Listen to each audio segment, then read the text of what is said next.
देख रही है सिर्फ आपकी आवाज।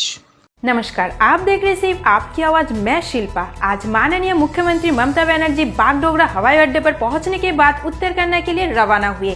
Siliguri north Bengal medical college के सामने मुख्यमंत्री को बाजे के साथ स्वागत किया। कल सुकना में एक बेसरकारी होटल में विश्व पर्यटन दिवस पालन किया गया था। वहां उपस्थित थे पर्यटक मंत्री गौतम देव के साथ अन्य विशिष्ट व्यक्ति। कोरोना काल में खून की कमी को पूरा करने के लिए बालूरघाट स्टेडियम संलग्न इलाके में एक रक्तदान शिविर सेवा का आयोजन रखा गया था। जलपाईगुड़ी जिला के मैनागुड़ी जलपेश मंदिर के सामने एक नवम श्रेणी के छात्रा को सांप काटने की वजह से बच्चे की मृत्यु हो गई। इलाके में शोक की छाया छा गया। रात के अंधार में तृणमूल पंचायत के सदस्य के बैगन बगीचे को नष्ट करने के अभियोग उठे हैं बीजेपी के ऊपर।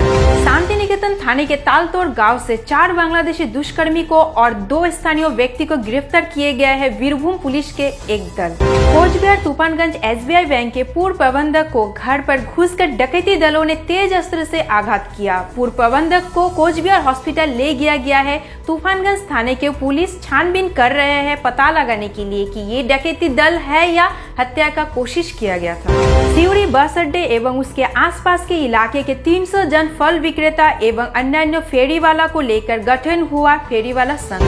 नौकरी के स्थानीयकरण के सहित 10 दफा दाबी को लेकर विक्षोभ प्रदर्शन किया Uttar Dinajpur civil defence volunteers association के कार्यकर्ता।